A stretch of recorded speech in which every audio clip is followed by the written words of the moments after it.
Je t'aime. J'ai cru... Tu vas la prendre celle-là. Tu la vois celle-là? La main de Dieu. Actu qui tue. Les développeurs de jeux rompent le silence sur les salaires. Waouh, merci les gars. Et ils font ça depuis un an. Merci C'est pas tout frais. de nous aider dans la lutte syndicale. Alors, est-ce que Mélenchon s'est emparé du sujet? Est-ce que le salaire des développeurs intéresse dans cette période préélectorale? Les développeurs de jeux se font payer en pixel coin. Merci Annelise Caposella Axios pour ton design, ton illustration. J'espère que personne ne copiera ce design. Les développeurs partagent de belles tâches. Ah merde, mais du coup on la voit plus avec la barre là. Game Dev Paid Me. Donc effectivement, tu tapes le hashtag GameDevPaidMe sur Google ou sur Twitter, peu importe. Plein de gens, surtout des développeurs, qui partagent leur salaire sur les réseaux pour en savoir plus. Encourager la transparence, je pense que c'est exactement. plutôt Parce que ça permet de comparer aussi les tarifs des studios. Où on pousse les gens à bosser, je sais pas combien d'heures par jour pour toujours le même salaire. Le hashtag a commencé à circuler l'année dernière, mais il revient périodiquement alors que les développeurs se battent pour de meilleures conditions de travail. C'est un hashtag saisonnier. Tous les ans au printemps. Je suis développeur par intérim. Le hashtag fleurit. Le partage des salaires est un moyen d'égaliser le terrain, en supprimant le secret ainsi que la stigmatisation autour de la discussion de la rémunération. Et oui, parce que le hashtag, il a un pistil. Et il stigmate. En supprimant le secret ainsi que la stigmatisation autour de la discussion de la rémunération, les travailleurs ont plus de pouvoir pour se défendre lors de la négociation des salaires et des augmentations. Alors ça, j'y crois qu'à moitié, parce que au final, les salaires sont très facilement accessibles par quelques recherches sur Google quand tu veux connaître les salaires d'un développeur, junior, senior, tout ce que tu veux. Mais je pense qu'il n'y a pas vraiment de convention collective qui permet d'avoir cette protection, de garantir cette protection au niveau des salaires. Alors tu veux dire une convention collective mondiale? Oui, pour les développeurs de game. D'accord. Les game développeurs. J'appelle au syndicat du monde. Non, il faut appeler juste Jean-Luc Mélenchon. Phi. On l'appelle, c'est son pseudo de gaming sur Twitch. Salut, c'est Phi. Ouais, c'est Phi. On va jouer à Resident Evil Village. Donc en 2020, les employés de Blizzard ont partagé leur salaire de manière anonyme via une feuille de calcul pour comparer les rémunérations. Une feuille Excel. Exactement, voilà. un Google Sheet. L'écart salarial entre les personnes au sommet et les travailleurs sur le terrain est mesurable en centaines de milliers de dollars, même lorsque ces PDG acceptent des réductions de salaire. Ça, je demande à frère.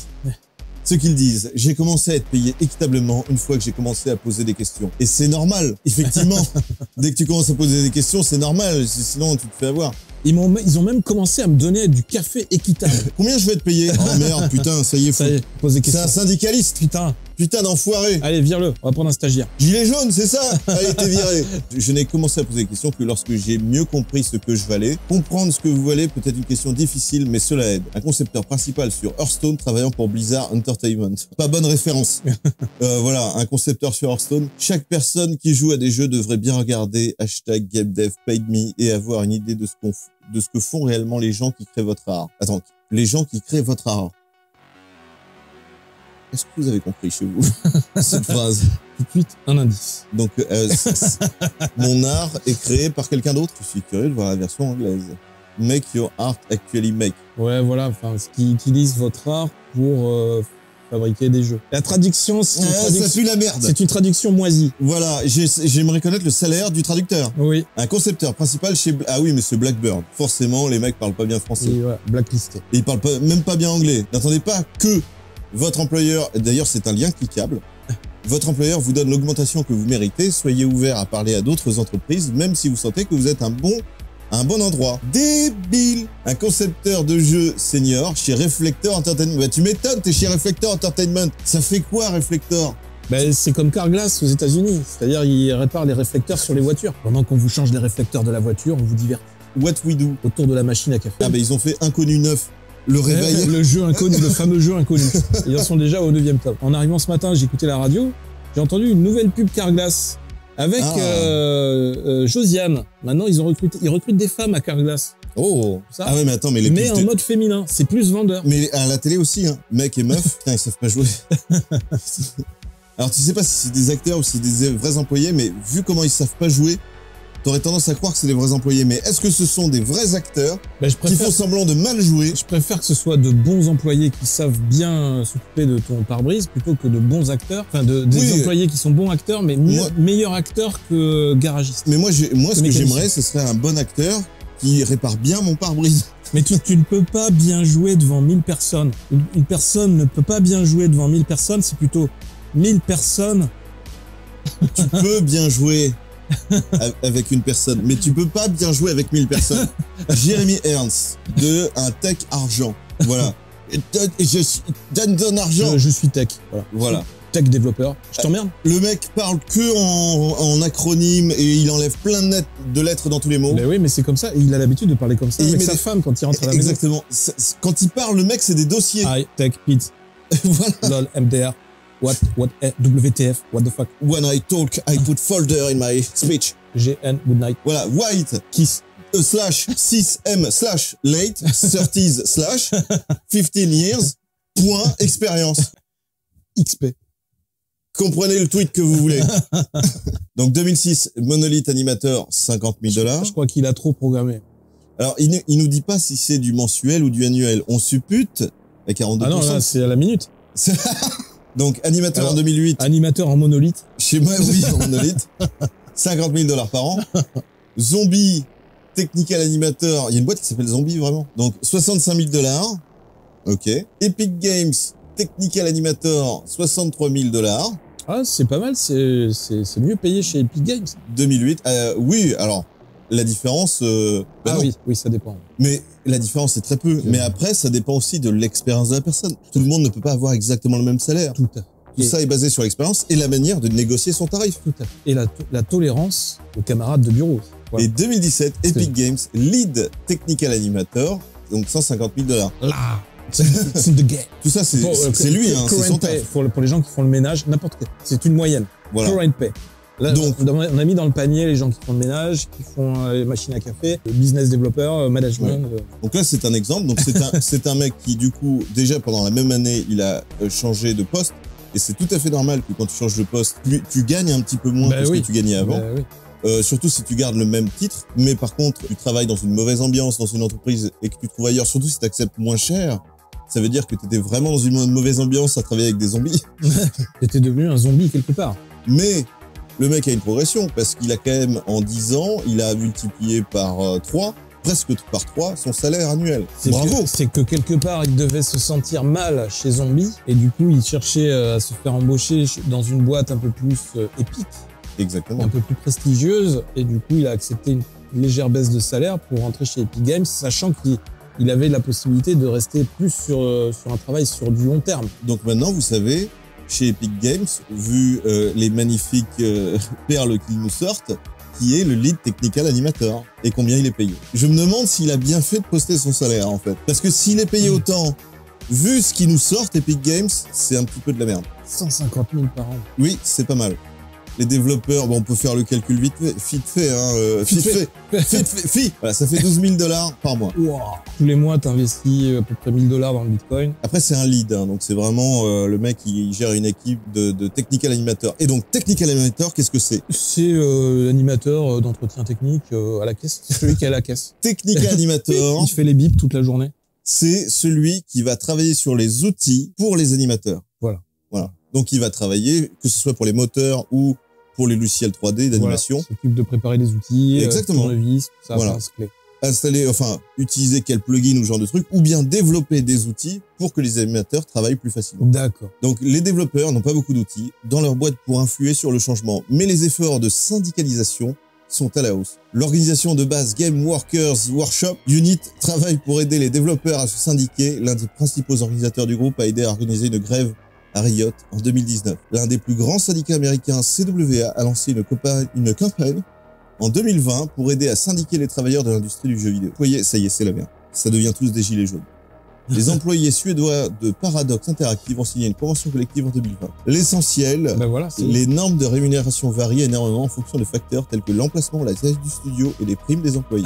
Allez plus loin, allez plus haut. Moi, personnellement, je veux avoir une plante verte à côté de moi. Et maintenant, les employés ne veulent plus développer à moins de $1 million de dollars par an. Exactement. Il y a le salaire, c'est une chose, mais il y a les avantages à côté. Et ça, ils en parlent pas. Table de ping-pong, tout ça, quoi. Et oui, et même au-delà de ça, salle de repos, pause interminable. Voilà, les rollers offerts. Voilà, et ça, combien de fois j'en ai parlé en rigolant pendant des lives. Dans ce milieu-là, c'est une belle bande de branleurs. On en a vu. J'en ai vu certains dormir sur leur poste informatique le matin, dès le matin. Il y en a même qui regardaient Twitch. Qui regardait la Twitch, TV42. Et ça, mais ça, de toute façon, beaucoup de monde le fait, c'est-à-dire de travailler. Mais ça, c'est pas un problème. Il regardait la TV42 avant même qu'on ait lancé la TV42. Mais j'ai vu des mecs, t'as du taf à faire, hein. Sinon, si tu le fais pas, tu vas finir en crush. T'as du taf à faire, et les mecs passent leur journée à jouer sur leur téléphone, devant leur écran, en étant camouflés derrière leur écran. Et derrière, ça va se syndiquer et dire, je gagne pas assez, je trouve. Putain, fais chier, quoi. Je trouve que 12 000, c'est... Comment je fais? Comment je survis? Elle est où la survie? Mon abonnement smartphone, c'est déjà 1 000 $ par mois. Moi, quelque part, franchement... Plus ma trottinette électrique, c'est 1 000 $ par mois. Je sais que ça serait intrusif, mais beaucoup de boîtes le font, hein. Il y a des caméras de sécurité. Bon, malgré ça, ils utilisent pas trop ça pour... Ils utilisent normalement pour vérifier si les développeurs travaillent, si les gens travaillent et tout ça. Si les équipes de production vérifiaient un peu plus les développeurs et les travailleurs, ils verraient vraiment que ça traîne. Bref. C'est mon opinion à 42%. Je vous demande pas de me croire, je vous demande juste de vous taire. C'est tout. C'est pas une discussion, là. C'est pas une discussion, je vous le dis. C'est comme ça. Développeurs de jeux vidéo, vous savez plus faire des jeux. En plus, Dead Space, remember.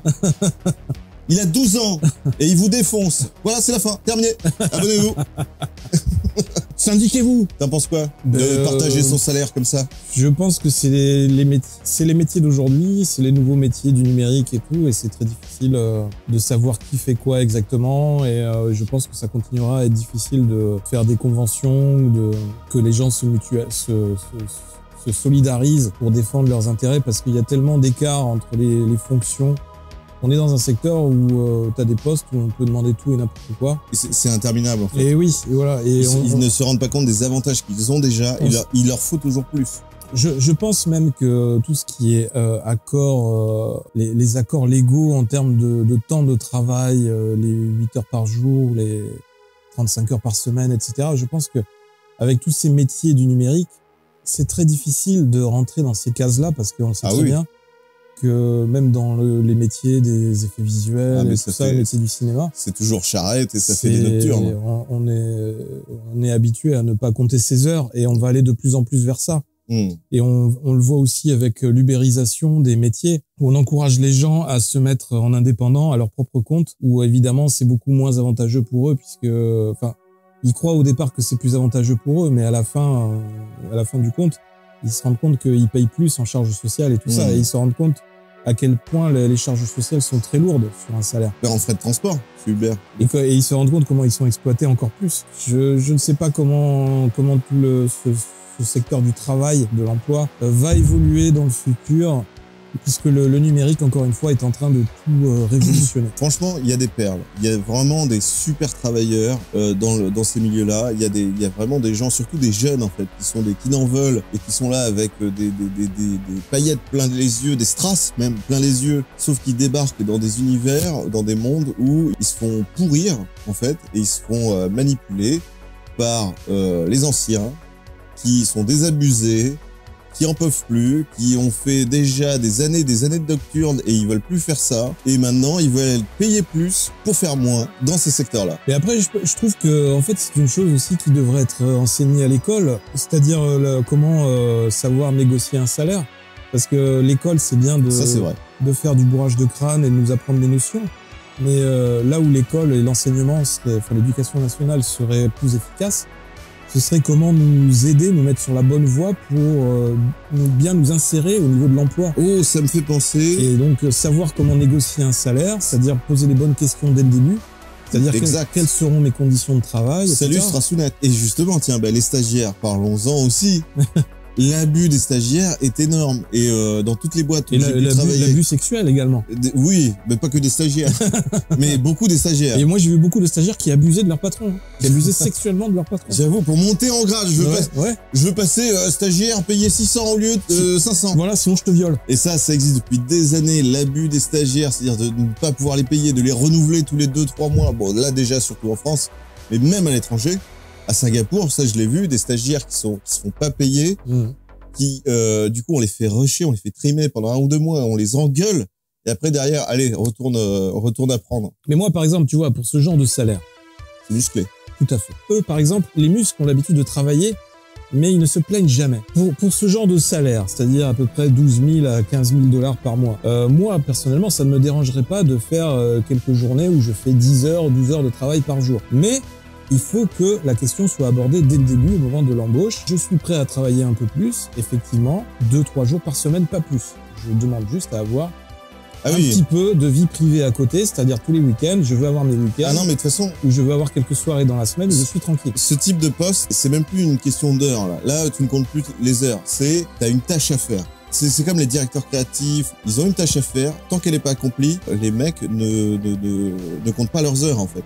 Je vois, par exemple, des directeurs créatifs qui doivent voyager, partir pour faire des repérages ou découvrir des lieux, et là il n'y a pas de comptage d'heures parce que les heures sup sont déjà dans le salaire. Ça n'est pas possible. Il faut que ce soit un minimum encadré. Parce que sinon les mecs travailleraient jour et nuit. Ben, pas forcément.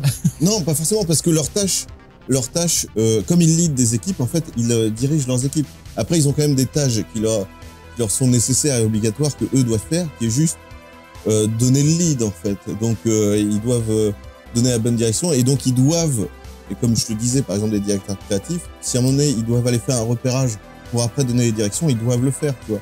Oui, on est d'accord. Faut qu'il y ait un cadre. Quel type de cadre ce type de là? Non, celui-là, parce que sinon c'est infini. Ces salaires-là, les mecs ils s'encadrent tout seuls, hein. C'est des salaires de cadre. Et donc 50 000 $, mensuellement ça nous fait du 4 000 $ par mois. Ah, pas 4 $. Et donc 4 000 $, c'est plus que raisonnable pour un animateur. Et ça, je trouve même que c'est très bien payé pour un animateur. Normalement, c'est payé beaucoup moins que ça. Surtout sur du monolithe. En euros, ça doit faire quoi, 3500? Animation sur un monolithe, c'est 0. Et donc, t'as des mecs qui sortent d'école et ils passent direct animateur. Alors, ça peut être animateur junior, mais déjà, les salaires sont déjà bien. Mais on en a besoin, des animateurs. On en a besoin. Voilà. Et donc, je voulais rebondir sur un truc que tu disais. Il y a un truc que je voulais faire. Donc ça, je pense qu'on le fera bientôt en live. De faire... Une convention collective? Non. De faire un entretien d'embauche. Ah bon? Oui. C'est-à-dire faire une espèce de faux entretien d'embauche, parler de ma méthode pour prendre en charge les entretiens d'embauche. C'est-à-dire voir le point de vue de l'employeur, mais aussi voir le point de vue, du coup, de la personne qui cherche du travail, et de voir les pièges dans lesquels il ne faut pas tomber, et d'avoir les bonnes idées, les bonnes préparations pour aller aux entretiens d'embauche. Ça, c'est un truc que je voulais faire bientôt sur la TV. Tu veux dire à l'occasion d'un live, dans le contexte d'un entraînement? Oui, moi c'est dans le contexte de faire une vidéo. Moi j'ai envie qu'on fasse à un moment donné, une vidéo de fitness. Ah ben vas-y, je t'en prie. Dans une piscine.